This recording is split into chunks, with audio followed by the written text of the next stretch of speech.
Саламатсыздарбы урматтуу мекендештер. Россия жергесинде мыйзамдардын өзгөрүүсү менен ишкерлик кылган мекендештерибизге бир топ кыйынчылыктар, тоскоолдуктар жаралды. Айрыкча легалдашуу жаатында, ишкерлерди, мындай айтканда кызматкерлерди ишке алуу жаатында дагы бир топ кыйынчылыктар бар. Мына ошол бухгалтерия тармагындагы көйгөйлөрдү сиздер үчүн түшүнүктүү тилде кеңири түшүндүрүп берүү үчүн студиябызга юрист Гүлиза Ахматсияеваны чакырганбыз. Кош келипсиз. Сизге кандай суроолор менен кайрылып жатышат, анан ушул жерде кантип маселени чечсек болот деген суроону мындай жалпы эле узатайын. Саламатчылык, урматтуу мекендештер. Бүгүнкү эфир баарына кызык болот деп эсептейм. Азыркы требование эмне деп атат? Именно каждый мигрант, который приезжает Россияга, легальный болуш керек. Легальный бул эмне? Официальный трудовой договор болуш керек. Налог төлөнүш керек Россия жергесине. Ошону требование кылып атышат да. Анан көптөгөн ошо водительдер незаконный болуп калып атышат да бүгүнкү күндө. Анткени ошол ИПдан, таксопарктан машина алышат, иштешет, бирок таксопарк, ошо индивидуальный предприниматель, ал эч кандай договор бербей жатат да водительдерине. Ошону эле индивидуальный предприниматель ошо таксистке самозанятый кылып договор, гражданско-правовой договор кылып койсо, ал жараныбыз легальный болуп калат дагы. Как обычно и так деле төлөп аткан налогун привязка кылып турат да ошол.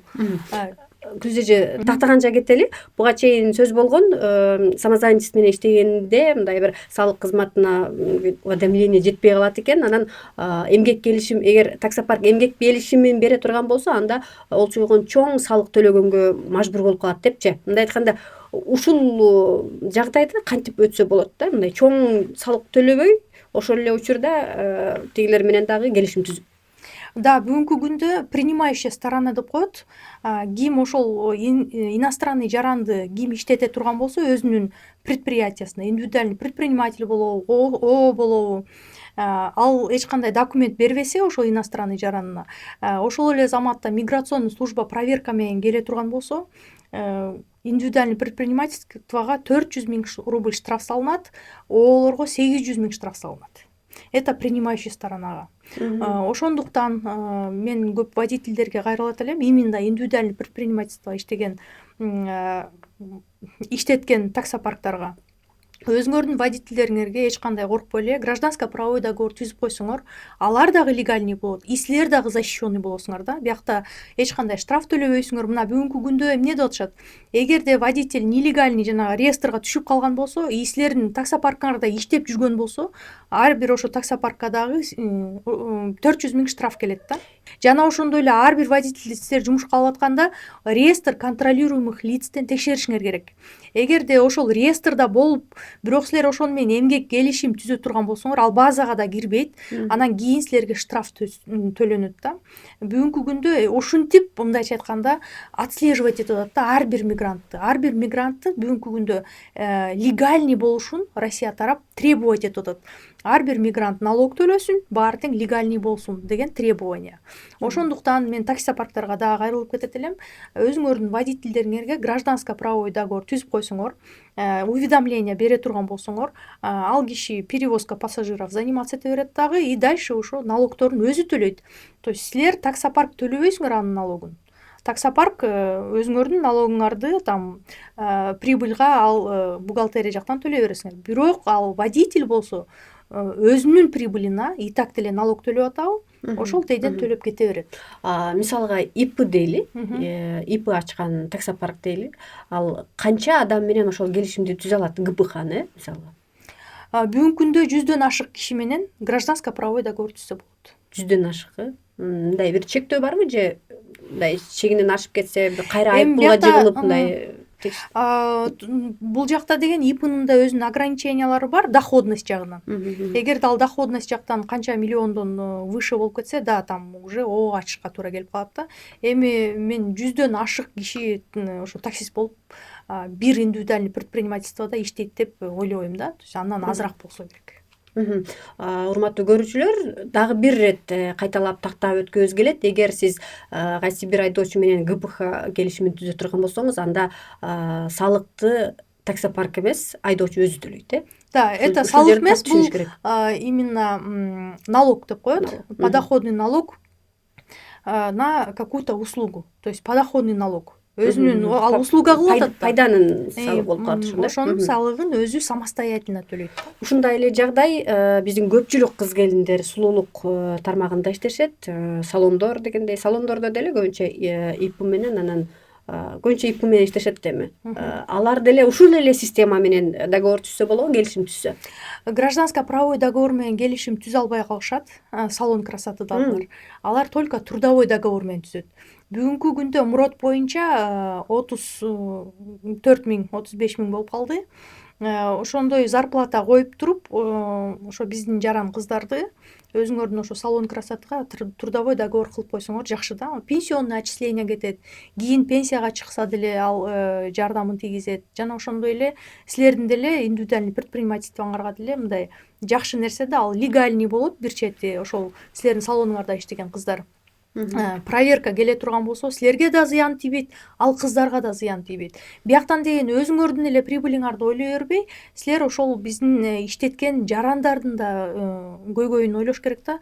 Анткени биякта мына Россияда ошо требование легальный болуш керек. Легальный бизнес Российской Федерации деп, ошон үчүн биз кичине мындай сабактарды өтүп атабыз ошо биздин мекендештерге, индивидуальный предпринимательство ачкандарга. Жана ошондой эле бухгалтерский отчетторун кылып берип атабыз бүгүнкү күндө. Салондорго ГПК менен келишим түзгөнгө болбойт деп атпайсызбы? Анткени алар деген постоянно бир жерде отуруп атышпайбы? Бир жерде отуруп атышат. Эгерде гражданско правовой договордун жана трудовой договордун разницасы бар да. Гражданско правовой договор на какую-то услугу. То есть мен силерге бир услуга бердим, силер ошол услуганы аткардыңар, мен ошого төлөдүм. Силердин налогуңарды өзүңөр төлөп койдуңар. Салондордо мындай болот эмеспи? Мисалга бир кушетканы арендага берип деген сыяктуучу. Анда ар бири өзүнө ИП ачыш керек болобу? Жок, ар бири эмес, ошол эле индивидуальный предприниматель ошол жарандарга трудовой договор түзүп берип коюш керек. Түзүшү керек болот да. Түзүшү керек болуп калат. Потому что алар постоянно отуруп атпайбы бир жакта, отуруп атышат. 12 саат болобу, 10 саат болобу бир жакта отуруп алып иштеп атышат. Ал бир эле единый гана услуга кылган жок да. Именно салон красотыда отуруп иштей турган болсо, анда уже трудовые отношения болуп калат да. То есть бул жактан надо понимать, это тонкая грань, трудовые отношения и гражданско-правовые отношения. Экөөнүн разницасы бар да. Ошондой услуга көрсөтүп иштеген мекендештерибиз мисалга кимдер менен мындай келишим түзө алат? Келишимди ошо принимающая сторона деп коет. Мындай айтканда, жөнөкөй эле бир жаран менен мындай эми албетте Россиянын жарандыгы бар жаран менен келишим түзсө болобу же сөзсүз компаниялар менен түзүш керекпи? Жок, гражданско-правовой договор между физлицами тоже болот. Мен, например, гражданством российский болсо, мен квартирамда бирөөлөр ошо уборка кылып иштей турган болсо же няня боло турган болсо, ошол жарандарыбызга гражданско-правовые отношения деп гражданско-правовой договор түзүп койсо болот. Алар келип какое-то время уборка кылып кетишет же болбосо балдарды багып кетишет ушундай эмесинде. ГПК бүгүнкү күндө толугу менен легалдуу деп кабыл алынат, Гражданско-правовые отношения, аны никто не отменял, ал нерсе бар. Просто трудовой договордон разницасы болуш керек гражданско-правовые отношения. Бүгүнкү күндө ошо Кыргызстанда деген ушундай рекламалар бар экен. Россия жергесинде генеральный директор болгуңар келеби деп. Ошол нерсеге 30 миң сунушташат экен. Ал жаранга билетинен өйдө алып берет экен Россияга. Ал Россияга келип 30 миңди алып ачып, анан кийин бүт полномочияны ошол бирөөлөргө берип, мындайча айтканда, тааныбаган эле адамдарга Кыргызстанга учуп кетишет экен. Кээ бир жарандарыбыз 10 миңге эле ачкандары бар экен ошону. Бирок биз ошол оомду жаап бергилечи деп бүгүнкү күндө кайрылып атышат кээ бирлери. Бир жараныбыз кайрылып калды, 2 оо ачылыптыр атына, жаш бала экен. Оборот 130 миллион болуптур.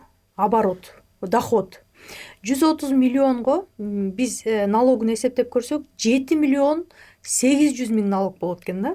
Бир айдын ичинде эле бүгүнкү күндө 8 мекендешибиз кайрылды. Именно ушул бир ай ичинде эле, бир ай ичинде. ушу мен ооба ачып койдум эле, карап бериңизчи, жаап бериңизчи, эмне болуп атат, кандай болуп атат деп. Көбүнчөсү ушу лесоперевозка боюнча иштетилген предприятие деп ачылыптыр. Кээ бирлери болсо камнеобрабатывающий заводдор деп ачылыптыр, мындай ошондой фирмалар ошол ообунун атына. Эми ал жакта доходность чоң да, аябай чоң оборот менен. Бирок ал насколько налогу төлөнгөн эмес, ошонун баарын выяснять этиш керек. Көбүнчөсүнүкү налогу төлөнбөптүр. Бүгүнкү күндө 5-6 уже арбитражный сотко иштери өткөн экен кээ бир мекендештерибиздин. Эми мунун последствиясы ошончо карыз налоговый жактан